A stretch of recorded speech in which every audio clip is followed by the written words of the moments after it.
Bonjour, bienvenue à toutes et à tous dans ce nouveau numéro de Disputandum sur Noah. La pandémie de Covid-19 actuelle est-elle en train de revoir notre rapport à la vaccination? Est-elle en train de le changer entre urgence de vacciner et nécessité de prendre du recul? Nous en parlons aujourd'hui avec nos trois invités. Le professeur France Robleau, infectiologue au CHU de Poitiers. Monique Johnson, ancienne conseillère municipale Europe Écologie Les Verts à la mairie de Niort et candidate pour tester ce vaccin contre le coronavirus en France. Vous enseignez également à l'Université de Poitiers. Et le professeur Roger Gilles, responsable de l'espace régional d'éthique, également ancien chef de service de neurologie à Poitiers. Bonjour à vous trois. Merci d'être avec nous. Nous respectons les gestes barrières aujourd'hui en tenant compte des distances et avec ce plexiglas pour bien maintenir les distances et vous protéger, nous protéger les uns les autres.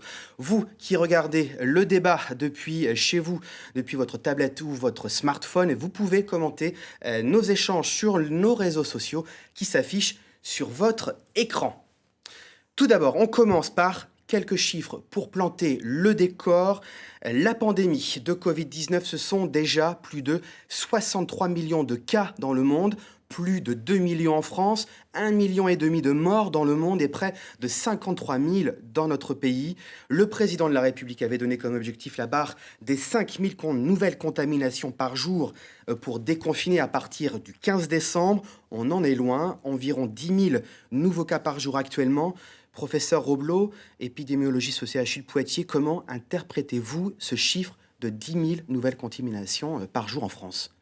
Alors, ce qui est important, c'est de voir la baisse qu'il y a eu, parce que le confinement, ça marche. Quand on a remis en place le confinement, on a vu baisser de façon très, très rapide et très efficace le nombre de nouveaux cas. Et c'est vrai que depuis une petite semaine, on va dire, on voit le nombre de cas qui stagne. Donc, effectivement, l'objectif des 5000 cas il va être difficile à atteindre. On a une idée de ce à quoi il est dû, ce léger rebond, je ne sais pas comment on le qualifie. Ce n'est pas un rebond, c'est une stagnation. Une stagnation. C'est probablement multifactoriel. Il y a d'une part le fait qu'on a réouvert les magasins. Voilà. Et donc les gens forcément ont circulé un peu plus, se sont peut-être retrouvés un peu plus. Je crois surtout, parce que les gens sont quand même très respectueux des gestes barrières, donc je pense surtout que ce qui a dû jouer, c'est la température, qui fait qu'on aère moins. Et... Donc c'est le début de l'hiver qui serait peut-être en cause dans cette stagnation qu'on observe actuellement. Probablement. D'accord. Le déconfinement va-t-il pouvoir donc avoir lieu le 15 décembre? Le président de la République ne s'est pas encore prononcé. Je vous propose de regarder le reportage d'Anne-Christine Roch et de Frédéric Fontaine. Les décorations sont là, mais comment fêtera-t-on ce Noël? La perspective d'un déconfinement avant les fêtes semble s'éloigner. Malheureusement, c'est la santé avant tout et il faut se préoccuper avant des gens plutôt que de notre liberté. Donc moi, je ne pense pas qu'on sera déconfiné. C'est vrai que j'aimerais bien, mais si c'est pour mettre à risque les gens, peut-être que ça ne vaut pas la peine. Est-ce l'effet du froid ou du relâchement de nos comportements? Depuis plusieurs jours, l'épidémie de Covid ne ralentit plus. Le gouvernement tablait sur 5000 contaminations par jour au 15 décembre pour envisager le déconfinement. Selon les projections, l'objectif semble désormais hors de portée. Pire, le taux d'incidence est à la hausse dans 18 départements. Il est clair que la descente n'est pas aussi rapide que celle qu'on pensait. Enfin, c'est toujours la différence entre les modèles qui sont des modèles et la réalité et aussi les attitudes des gens, en fait. Parce qu'on voit bien qu'on ne s'est pas beaucoup confiné et on s'est très très vite complètement déconfiné. Autre objectif fixé par Emmanuel Macron, descendre sous la barre des 3000 patients en réanimation. Toujours selon les projections, ce devrait être le cas la semaine prochaine. Des résultats fragiles qu'un relâchement à Noël pourrait compromettre. Aux États-Unis et au Canada, les fêtes familiales de Thanksgiving ont entraîné une explosion des contaminations. On craint tous la troisième vague. Après, comment elle naîtra, on ne sait pas très bien. Mais en tout cas, les fêtes de Noël et les fêtes du Réveillon sont clairement l'occasion pour nous de relancer le cycle de contamination et de perdre quelque part tout ce qui a été acquis au cours des dernières semaines. Une troisième vague en janvier, un scénario que tous, politiques et scientifiques, veulent éviter. Professeur Robleau, quelle est la situation aujourd'hui au CHU de Poitiers où vous travaillez? Ça correspond exactement à ce qui a été décrit là, c'est-à-dire qu'on voit un nombre de cas qui stagne, mais on a encore régulièrement des nouveaux patients qui arrivent. Voilà, on a exactement la même chose qu'au niveau national. Alors si on reparle de ce chiffre-là de 10 000 nouveaux cas par jour actuellement, est-ce que vous vous dites vivement le vaccin ? Forcément. Forcément. Forcément. Mais le vaccin tout seul ne pourra pas tout faire, mais voilà, vivement qu'on en sorte. Parce qu'on a aussi dans la population ce sentiment que le vaccin, c'est la solution contre cette pandémie. Est-ce qu'on se trompe quand on pense ça, ou est-ce qu'il faut être plus nuancé ? Il faut être surtout très prudent, parce qu'il y a beaucoup de choses qu'on ignore sur ce vaccin, sur ces vaccins, parce qu'il n'y en a pas qu'un. Et parce qu'il y a surtout beaucoup de choses qu'on ignore sur cette infection. On ne sait pas combien de temps dure l'immunité, on ne sait pas est-ce qu'on peut se recontaminer. Enfin, il y a beaucoup de choses qu'on ignore, qu'on découvre petit à petit. Donc, il faut être très, très prudent dans les projections que l'on peut faire. Donc ça, on l'entend bien, mais encore beaucoup d'inconnus dans l'évolution de la pandémie, sur la connaissance que l'on a de ce coronavirus. Alors, nos voisins britanniques, eux, ont lancé leur campagne de vaccination mardi, le 8 décembre. Je vous propose de regarder ces images. C'est une image, bien sûr, très forte dans la lutte contre cette pandémie de Covid-19. Cette dame que l'on voit s'appelle Margaret Keenan. Elle a 90 ans et elle est donc la première Britannique vaccinée contre ce coronavirus avec le vaccin Pfizer-BioNTech dû au pharmaceutique américano-allemand. Et maintenant, je vous propose de l'écouter, cette dame, après son vaccin. Je vais vous dire, foncez. Allez-y parce que c'est gratuit et c'est la meilleure chose qui soit arrivée pour le moment. Alors allez-y, c'est ce que je vous dis. Si je peux le faire, vous le pouvez aussi. Professeur Gilles, vous qui vous intéressez aux questions d'éthique, voir les Anglais vaccinés dès le début du mois de décembre, au vu des connaissances scientifiques disponibles, est-ce que ça vous interroge ? Non, ça correspond bien à la manière de faire de nos voisins britanniques. C'est-à-dire ? C'est-à-dire qu'ils ont une conception beaucoup plus pragmatique de l'éthique que la nôtre. C'est-à-dire qu'ils sont surtout axés sur la concrétude, sur les résultats.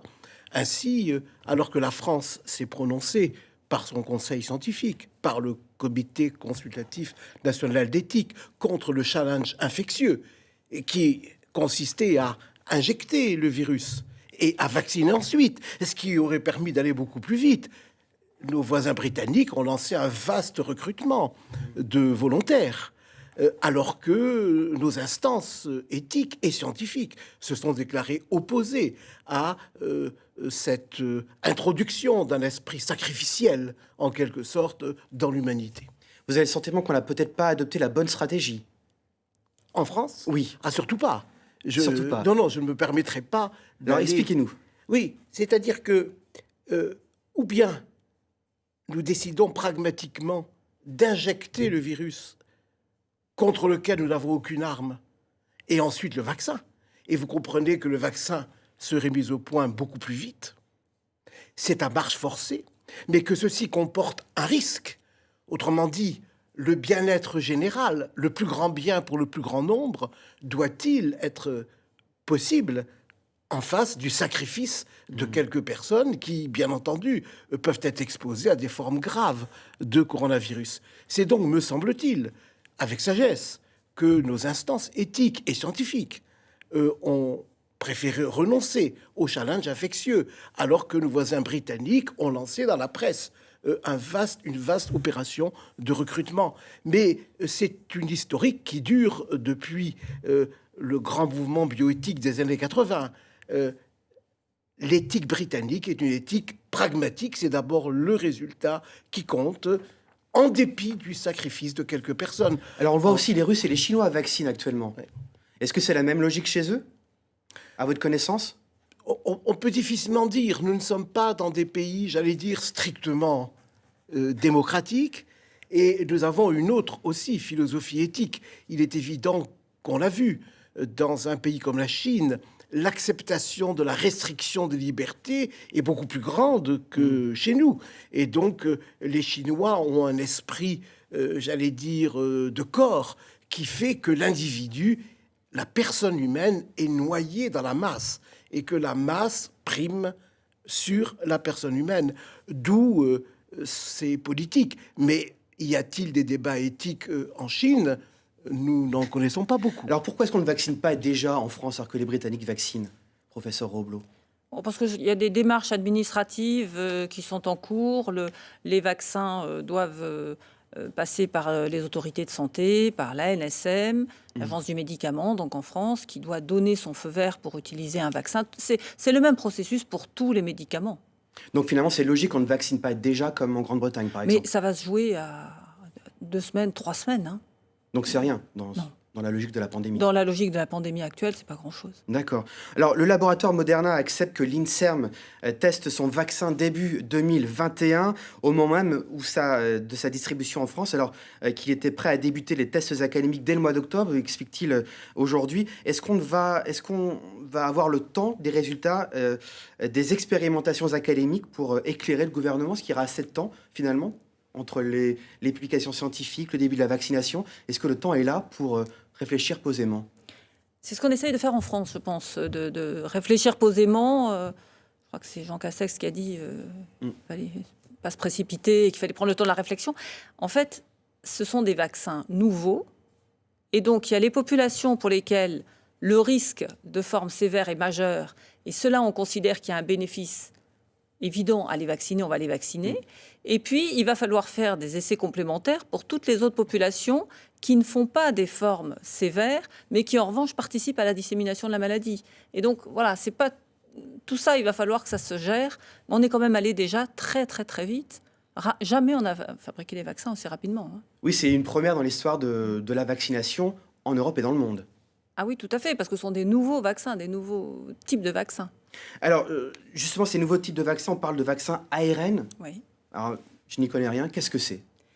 Alors, quand je dis que ce sont des nouveaux vaccins, il faut savoir quand même que ça fait une dizaine d'années qu'on réfléchit à trouver des solutions pour avoir des vaccins rapidement disponibles pour les maladies émergentes. D'accord ? Parce que, par définition, une maladie émergente, il faut aller plus vite qu'elle, si possible. Donc, il faut avoir des vaccins très rapides. Et donc, ces vaccins à ARN, les laboratoires travaillent sur le principe depuis une dizaine d'années, à tel point que quand le génome du virus a été connu, je crois que dans les 48 heures, alors je ne sais plus si c'est Moderna ou Pfizer, je crois que c'est Moderna, avait déjà lancé les premières études sur leur vaccin. Ils ont déjà intégré le génome. Voilà. Alors, un vaccin ARN, c'est quoi?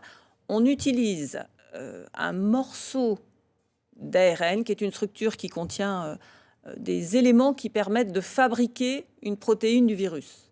Ce morceau d'ARN, on l'injecte dans nos cellules. Ce morceau va aller utiliser nos usines de fabrication, je puis dire, de la cellule, nos usines nos points de fabrication des protéines de la cellule, pour fabriquer cette protéine virale, non pas du virus, mais la protéine virale, ce qui va permettre à notre organisme de fabriquer des anticorps et de se protéger contre cette protéine qui est l'élément majeur du virus. Donc ça, c'est le principe vaccinal du vaccin Pfizer, du vaccin Moderna, Exactement. c'est ça? Qui sont ceux qui seront probablement mis sur le marché en France, on est d'accord? Les premiers. Les premiers. Mais on les aura tous, on les aura. Ouais. Est-ce que vous avez le sentiment aujourd'hui de disposer de toutes les informations nécessaires pour évaluer la fiabilité de ces vaccins? Est-ce qu'on les a aujourd'hui à disposition? Nous, en tant que scientifiques, médecins, etc., et le grand public, n'a pas ces informations. C'est bien tout ce qui fait la difficulté de la communication. Les informations ont été mises à la disposition des agences du médicament, l'agence européenne, l'agence française, la FDA, etc., sur les données qu'ils ont eues. Ces agences ont pris ou vont prendre des décisions, mais nous n'avons pas les données, sauf pour AstraZeneca, qui les a publiées hier dans une revue. Alors ça, c'est intéressant. Donc, il y a des premiers éléments qui émergent, cette publication dans The Lancet pour ce laboratoire. La FDA américaine, l'agence américaine qui donc valide les médicaments mis sur le marché américain, elle a aussi aujourd'hui publié des éléments d'information.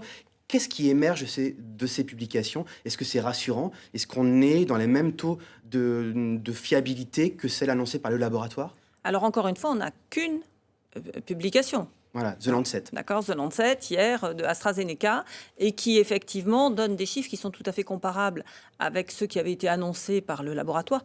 Maintenant, j'imagine pas que les laboratoires annoncent des résultats qui sont différents de ce qu'ils ont dans leurs études, parce qu'il y a un moment où leurs études vont être publiées. Mais néanmoins, il n'y a que pour AstraZeneca qu'on a exactement les groupes de patients, voilà, qu'on a tous les détails sur la population qui a été vaccinée. Alors je me tourne vers Monique Johnson. Madame, vous êtes portée candidate pour tester le vaccin contre le coronavirus auprès de l'INSERM, l'Institut national de la santé et de la recherche médicale, donc en France. 40 000 Français comme vous se sont portés volontaires. Ça fait beaucoup, vous êtes nombreux finalement. Heureusement, il faut qu'on soit nombreux, puisqu'il faut qu'on soit le plus grand nombre pour tester donc, ces vaccins, qu'on ait donc les résultats pour rassurer derrière les populations qui vont devoir faire un choix, puisque le vaccin ne sera pas obligatoire, de faire le choix de se vacciner ou pas. Alors il y a un risque à tester, on ne sait pas forcément voilà, la réaction qu'on peut avoir soi-même à un vaccin de première génération. Qu'est-ce qui vous a donné envie d'être volontaire, vous, madame ? De par ma formation et les enseignements que je donne en risque biologique et en bioterrorisme, je vois toute l'importance que les vaccins ils ont eu pour éradiquer et arrêter un certain nombre donc, de maladies qui causent des épidémies et des morts à travers le monde. Et je vois les dégâts que fait cette pandémie, non seulement sur notre système de santé, mais au niveau social, au niveau économique. Bon, et il faut s'en sortir. Et donc, quand j'ai su que effectivement donc ces vaccins avaient été produits, et quand j'ai vu l'INSERM, l'appel de l'INSERM, je me suis tout de suite inscrite le jour même. Puisque il faut faire les tests, il faut rassurer donc les personnes donc derrière. L'étude, elle commence quand, celle à laquelle vous allez participer ? Alors, sur le site de l'INSERM, il parle d'un début de ces essais cliniques en France, décembre, janvier, février. Vous avez déjà eu un rappel ? On vous a appelé pour vous dire quand on avait besoin de vous ? Non, pas encore. J'ai rempli donc la fiche avec tous mes antécédents de santé, etc. Mais vous l'avez dit, hein, on est 40 000 à s'être portés donc volontaires. Je pense qu'ils ont besoin de 25 000 personnes. Donc il y aura des personnes qui se sont portées volontaires qui ne seront pas sollicitées. Je pourrais faire partie de ceux-là. Et vous connaissez un peu le déroulé de l'étude. Donc on va vous vacciner au début de cette phase d'essai. Et ensuite, qu'est-ce qui se passe ? Déjà, et ça, comme madame qui dit, voilà, il faut donc avoir ces études, il faut pouvoir donc les regarder. Là, c'est pareil, j'ai vu le protocole. Donc, il y a une phase où ils expliquent donc, comment la vaccination donc, va se faire, comment donc, le suivi donc, va aussi donc, être mis en place. C'est un suivi de quelques mois, de plusieurs années ? C'est sur 2 ans, je crois, les personnes qui participent à l'étude. Donc moi, je serai très regardante sur, effectivement, donc, les premiers essais cliniques qui sortent par rapport aux 3 vaccins, je crois, qui ont été sélectionnés par l'INSERM pour faire Parce que pour l'instant, vous ne savez pas lequel vous allez éventuellement recevoir. Non, et je ne saurais pas. Vous pouvez aussi recevoir un placebo. C'est ça, exactement. C'est en double aveugle, ce qui est très bien. Il faut ces méthodes-là pour avoir donc, des résultats les plus exploitables possibles après. Donc non, je ne saurais pas. Professeur Robleau, est-ce que ça pose un problème de se dire on commence les tests sur la population au moment où on va commencer à vacciner les personnes âgées ? On n'aura pas le retour encore de ces évaluations. Non, mais c'est vraiment les personnes âgées, ce qu'on sait, c'est qu'ils font des formes très sévères. Donc là, clairement, on ne sait pas dans les études combien il y a eu de personnes très âgées vaccinées. Probablement, on sait qu'il n'y en a pas eu beaucoup. Hein. Mais en revanche, clairement, on sait qu'ils ont payé un tribut très lourd à cette maladie. Donc là, on parle toujours de balance bénéfice-risque. Là, clairement, on se dit qu'il y a un avantage à leur proposer prioritairement cette vaccination. Les doses dont on va disposer dans un premier temps, il faut les réserver pour les plus fragiles. Professeur Gilles, sur ces questions de vaccination, d'éthique, comment accueillez-vous l'initiative de cette dame qui se porte volontaire pour tester un vaccin ? Avec beaucoup d'attention et de respect. Nous sommes là, en fait, si vous voulez, dans la dynamique de la recherche clinique qui a été initiée après les aventures de Nuremberg, la naissance du concept même de bioéthique, d'abord aux États-Unis, puis 10 ans après chez nous. Nous mettons du temps, toujours. à imiter les Américains. Et puis, ce courant bioéthique aboutit chez nous à la création du Comité consultatif national d'éthique. Et dès 83, le premier avis rendu par le CCNE a précisément été les conditions de légitimation éthique des essais sur volontaires sains et volontaires malades. Alors, bien entendu, quand l'INSERM fait ce type de proposition, connaissant cette grande maison, il est bien évident que cette proposition est étayée. Elle est étayée d'abord parce que nous appelons en bioéthique un prérequis, c'est-à-dire qu'il y a au départ des études biologiques, voire des études sur l'animal, qui permettent de minimiser le risque au maximum. Parce que, bien entendu, nous ne pouvons pas penser qu'on puisse sacrifier des personnes. Et l'éthique veut que toutes les précautions soient prises pour que les chances d'une malfaisance soient réduites. C'est ce que nous appelons en bioéthique le principe de non-malfaisance.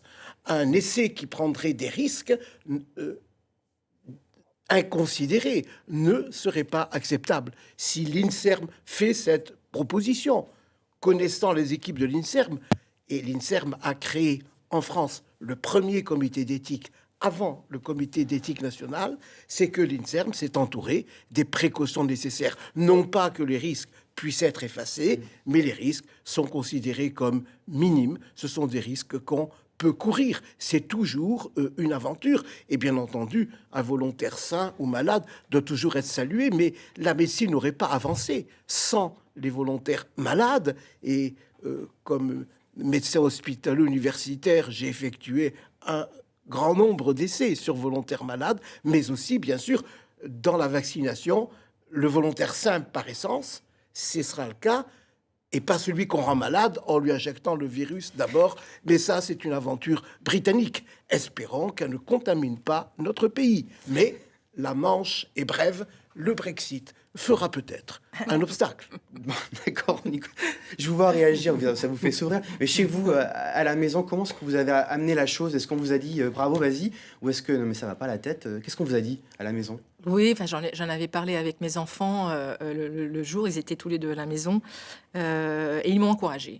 Ils ont dit, moi, maman, t'as raison, voilà, parce que tu y crois, et puis c'est une bonne démarche altruiste, voilà, fais-le. Donc, j'ai pas hésité.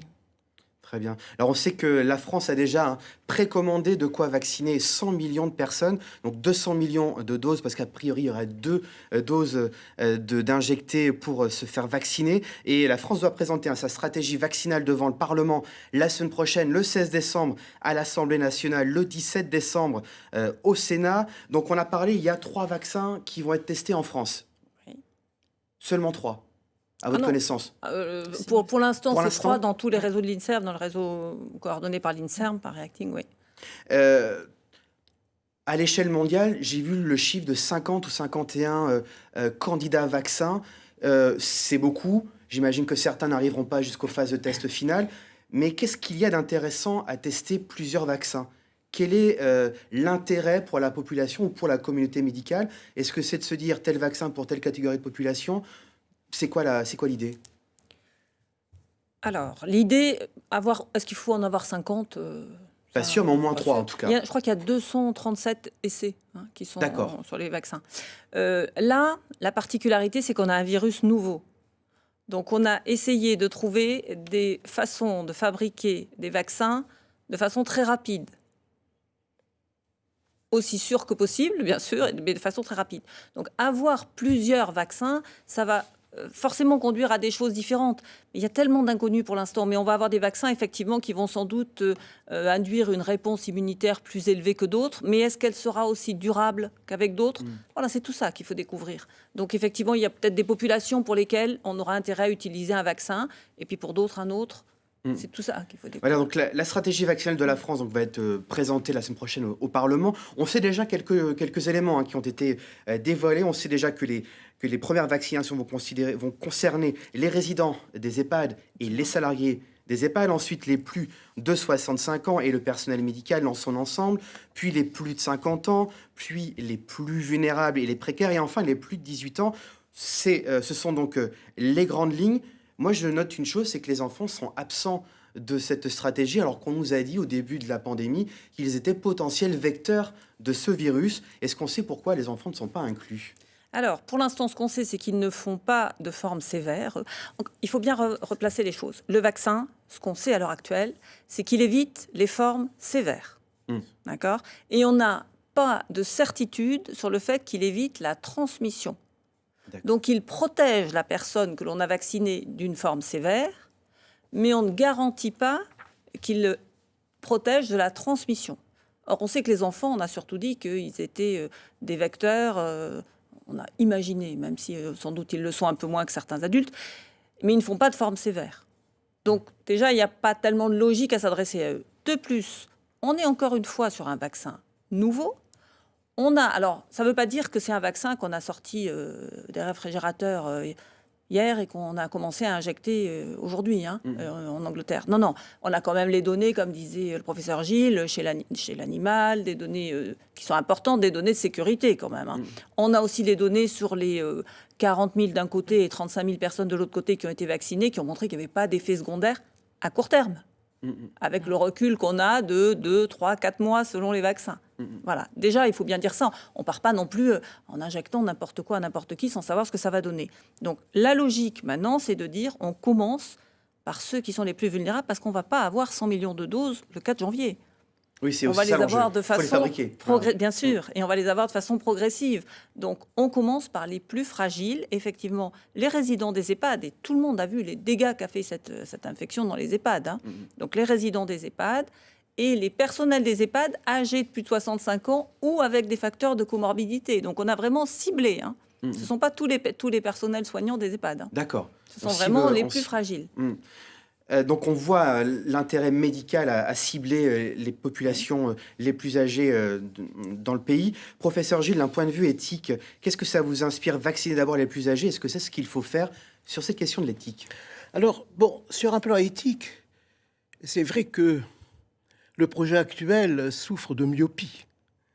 Car enfin, le grand objectif d'une vaccination, et on l'a vu pour la rougeole, mais pour la polio, pour la variole, c'est l'immunisation de masse des populations qui compte. Or là, nous sommes dans un objectif effectivement important, mais à courte vue. Peut-être avec des préoccupations utilitaristes, comme dans toute démocratie, qui est de préserver un système de santé qui globalement est un peu déficient dans son nombre, pas dans sa qualité, bien entendu, mais dans les ressources qui lui ont été allouées, alors que l'objectif ultime d'un vaccin, celui qui permet de voir loin, c'est bien sûr d'éradiquer la maladie et d'aboutir à une couverture vaccinale. Donc, le professeur François Roblot l'a parfaitement expliqué, mais c'est quelque chose qu'il faut bien sûr avoir en tête. Alors, est-ce qu'il faut vacciner également les personnes âgées qui ont déjà eu le Covid? Est-ce qu'il faut vacciner uniquement ceux qui sont négatifs?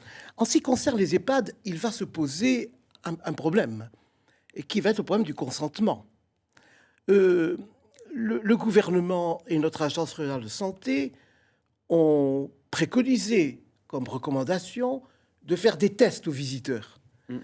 À l'espace régional de réflexion éthique, nous avons été saisis de cette question-là. Oui, mais d'interrogations de famille, car certains EHPAD imposent pour la visite et donc vont au-delà des règles. Et on sent que la liberté peut toujours être menacée. Mais il faudra l'imposer, la vaccination, pour aller en EHPAD? Ce serait inconcevable que dans un pays démocratique, on puisse imposer. J'ai entendu d'ailleurs dire qu'elle ne serait pas obligatoire. Mais pour les personnels soignants? Comment? Pour les personnels soignants, on peut imaginer que oui. Obligatoire veut dire consentement. Après, l'administration peut retirer un personnel soignant de sa mission, mais ne nous leurrons pas. On ne peut pas, aujourd'hui, vacciner en masse les Français comme des moutons. Il faut enfin faire preuve de pédagogie. Il faut parler à leur intelligence. Il faut leur donner envie de se faire vacciner.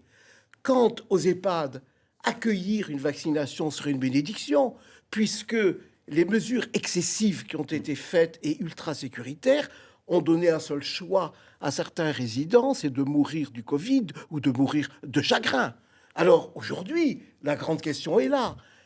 Si bien sûr la vaccination permet à moins de nos aînés de mourir de chagrin aussi, nous ne pouvons qu'applaudir, mais de grâce, il faudra... Alors, on sait très bien que l'éthique n'embarrasse pas peut-être grand monde, mais enfin, au moment où on va se présenter, comment recueillir le consentement ou l'assentiment? Et c'est vrai que c'est possible, à condition, bien entendu, d'avoir cette sensibilité-là, de se dire que tout n'est pas dans des règles qui sont pondues verticalement, de haut en bas, et qui Donc faire s'appliquent appel indistinctement. à l'intelligence des Français sur cette Et question-là. il faut appel aussi à une éthique de la personne, car tout mouvement de masse se termine toujours dans le respect de chaque personne humaine, car chaque personne humaine est un événement unique dans l'histoire du monde.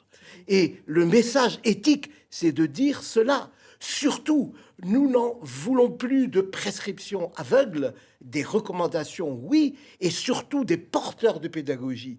Car la chance de la vaccination, ce sera enfin de convertir les Français à la vaccination. Alors de la Puissions-nous pédagogie, il en a fallu, notamment aboutir à cela. face aux cas de rougeole qui ont émergé il y a 2 ans et des cas mortels notamment dans la région. Je vous propose de regarder ce reportage tourné donc à Poitiers en mars 2018 lorsque la question s'est posée à nouveau de la couverture vaccinale contre la rougeole. Reportage d'Antoine Morel et de Stéphane Bourrin.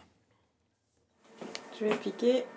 Deuxième et dernière injection, et cette secrétaire médicale est désormais sûre d'être protégée contre le virus de la rougeole. Mon carnet de santé, il a été perdu avec plein de déménagements et donc du coup j'ai préféré me revacciner pour me protéger. D'après les professionnels de santé de cette maison médicale à Poitiers, les patients prennent l'épidémie au sérieux. Les gens viennent d'eux-mêmes en fait pour un motif de consultation, pour se mettre à jour sur leur vaccin, vérifier leur état de vaccination et demander si c'est légitime de se faire vacciner. Obligatoire pour tout enfant né à partir du 1er janvier 2018, le rattrapage est nécessaire pour toutes les personnes nées à partir de 1980 et pour tous les professionnels de santé de la petite enfance, quel que soit leur âge. Dans cette pharmacie de Poitiers, 35 doses vendues en février dernier, 3 fois plus que d'habitude. Mais d'après le responsable de l'officine, certains publics restent difficiles à convaincre. Il y a quand même une prise de conscience d'une partie de la population, ceux qui n'étaient pas forcément anti-vaccins, mais pas pro non plus. Par contre, les anti-vaccins n'ont pas toujours pris conscience. Dans certains cas, on a vu que certains membres de leur famille étaient touchés. Et ce n'est pas pour autant qu'ils ont pris la peine de eux-mêmes se vacciner. Les médecins et les pouvoirs publics sont persuadés que la vaccination reste le seul moyen efficace de stopper cette maladie très contagieuse. Un malade peut la transmettre à 15 à 20 autres personnes. Ça renforce l'utilité de la vaccination, puisqu'effectivement, il y a eu des décès. Et je crois que toute la polémique sur les vaccins prouve que les vaccinations sont nécessaires dans une population pour éviter des morts, y compris les morts de jeunes enfants. Ces 10 dernières années, la rougeole en France a provoqué la mort de 21 personnes. Professeur Roblot, il y a un événement dans l'histoire qui marque un basculement de la confiance des Français dans la vaccination. Je pense qu'il y a eu toute une succession d'événements. Alors bien sûr, on parle toujours de la vaccination contre l'hépatite B qui a créé de la défiance. Ce qui est terrible, c'est que à l'époque, on a raconté partout et dans tous les médias que des gens avaient fait des maladies, en particulier des poussées de sclérose en plaques, etc., après avoir été vaccinés. On n'a jamais plus dit, après, que finalement, toutes les études qui avaient été faites avaient démontré qu'il n'y avait pas de lien. Et on ne dit jamais que les associations de patients atteints de sclérose en plaques recommandent la vaccination contre l'hépatite B. Donc on remet les pendules à l'heure aujourd'hui. Remet les pendules à l'heure, mais ça on le dit plus. Ça jamais on le dit. Bon, je crois qu'il y a eu ça, il y a eu H1N1. Alors c'est aussi l'histoire est toujours très intéressante. H1N1, on a reproché à la ministre de l'époque d'avoir acheté trop de doses. Et puis elle est revenue en grâce finalement maintenant parce qu'elle avait aussi acheté des masques. Vous savez, on a un peu l'impression avec les Français qu'on perd à tous les coups. Si on en fait trop, on se le fait reprocher. Si on n'en fait pas assez, on se le fait reprocher. Sauf qu'on le sait après. On voit Mme Bachelot se faire vacciner à l'époque. 5 millions de Français avaient été vaccinés. Oui. Et elle avait acheté près de 50 millions de doses, dont certaines ont été retournées. Absolument, voilà. Absolument. Aujourd'hui, on voit les taux de confiance en Europe à l'idée de se faire vacciner contre le Covid. Au Royaume-Uni, 85% de la population se dit prête à se faire vacciner, contre seulement 7%. En Hongrie, on voit les chiffres qui apparaissent. Et de la même manière, dans les pays comme la Belgique ou l'Allemagne, qui ont des taux de vaccination de manière générale assez élevés, 25% de la population en Belgique est opposée à un vaccin contre le Covid, 43% de la population en Pologne et jusqu'à 29% en Allemagne. Qu'est-ce que ces chiffres nous disent aujourd'hui, Madame Roblot ? Je pense que ces chiffres nous disent d'abord... en France, c'est 41%. Et ce qui est intéressant, c'est qu'on avait interrogé les Français en 2016 sur leur confiance de façon globale vis-à-vis de la vaccination. Et 41% disaient qu'ils n'avaient pas confiance. Donc on retombe exactement sur le même chiffre.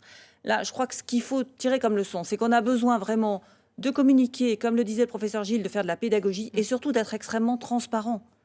Et la pharmacovigilance va être essentielle sur ces vaccins. Évidemment, Madame nous disait, je vais être suivie pendant 2 ans, mais évidemment qu'il faut qu'on ait un suivi régulier d'éventuels effets secondaires indésirables qui pourraient apparaître.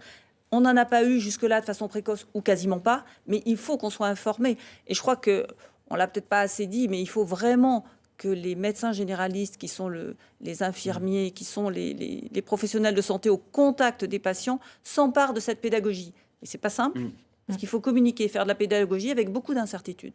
Donc de la pédagogie, on attend la littérature scientifique aussi sur ces vaccins. Vous attendez... D'ailleurs, cette littérature scientifique, vous attendez quoi d'elle ? Qu'elle vous dise quoi ? Qu'elle vous dise, au-delà de l'efficacité, qu'est-ce qu'elle va dire, cette littérature scientifique ? Qu'elle nous dise exactement dans quel type de population on a utilisé le vaccin. Est-ce qu'on a fait un groupe suffisant de gens diabétiques, de gens hypertendus, d'hommes, tous ces gens chez qui on sait que ce sont des facteurs de risque de forme sévère, voilà, qu'on nous dise effectivement un descriptif, qu'on nous donne un descriptif des sous-groupes de patients qui ont été vaccinés. Deuxièmement, qu'on ait un suivi. Est-ce que ces gens, dans 1 an, ils vont pas refaire d'infection par le coronavirus? Quelle va être la durée de la protection? Donc on est un suivi. Donc il y a des cohortes qui se mettent en place pour ça, pour suivre les gens. Alors effectivement, le ministre de la Santé, Olivier Véran, le disait, au cours des prochains mois, le vaccin ne va pas changer le cours de l'épidémie. Et non, parce qu'on en aura très peu de doses. Il faut bien voir ça. On va sûrement pas avoir 100 millions de doses tout de suite. C'est ce qu'on disait tout à l'heure. Et donc on va commencer. C'est pour ça qu'on a une stratégie progressive. Et une fois encore, on sait que ce vaccin protège contre les formes sévères. Donc, on va commencer par protéger les gens dans une démarche individuelle. Ceux qui sont les plus à risque de formes sévères, on va les protéger. Et à partir de quel moment on peut imaginer une immunité collective ? Parce que c'est ça l'enjeu, j'imagine. Oui, bien sûr, il faudrait que... En gros, on pense, alors ça dépend un peu des virus. Habituellement, on dit qu'il faut que 90% de la population soit vaccinée, 90-95%. Il faudrait là, probablement sur ce virus-là, que 60% au moins de la population... soit ait fait l'infection et une immunité durable, soit ait été vacciné et que ces vaccins apportent une immunité durable. Est-ce qu'on peut imaginer une nouvelle campagne l'an prochain, dans 1 an ? On peut tout imaginer. La grippe, on se vaccine tous les ans. Est-ce qu'on peut aussi imaginer que ce virus meurt de sa bonne mort, entre guillemets ? Là, on peut l'espérer. Non, mais c'est arrivé avec le premier SARS-CoV. Celui qui était responsable du SARS en Hong Kong, etc., qui avait sévi en 2002, il a disparu. Il y a un autre coronavirus, le MERS-CoV, qui sévit en Arabie Saoudite et qui donne des formes pulmonaires très sévères. Pour des raisons qu'on ignore, il reste localisé dans certaines régions du monde, alors qu'on avait craint aussi des épidémies. Voilà, celui-là, on a été extrêmement surpris. Je vous en prie, madame. Oui, c'est vrai qu'il ne faut pas oublier que ce sont des zoonoses, c'est des maladies qui nous viennent des animaux, donc ils sortent d'un réservoir animal. Et donc, effectivement, il est possible que le virus retombe donc dans un réservoir animal. On a vu les visons qui étaient donc contaminés donc, dans les élevages. Et donc, c'est possible, mais il ne faut pas non plus... compter dessus, puisque Surtout qu'il y aura peut-être un autre virus. Une fois que celui-là sera parti, il faut savoir qu'il y aura sûrement d'autres virus. Il y aura d'autres pandémies, oui. Donc on est tous d'accord sur ce point. Le retour à la vie normale, c'est pas pour demain. Non. Éventuellement, l'année prochaine, l'automne prochain, c'était une hypothèse envisagée. En tout cas, la vaccination va prendre beaucoup de temps. Il va falloir être en capacité de produire des centaines de millions de doses pour vacciner la population mondiale. je le disais, les autorités n'imaginent pas un retour à une vie sans masque, sans mesures barrières avant au moins 1 an, seulement à condition de convaincre 80 à 90% de la population à se vacciner. Donc l'enjeu, il est là. C'est la fin de cette émission. Je vous remercie à vous 3 d'être venus échanger avec nous cet après-midi. Vous qui nous regardez cette émission, vous pouvez inciter vos amis à la regarder également, la revoir sur notre site internet na.france3.fr et sur France 3 Noah. Très belle semaine à toutes et à tous. Merci.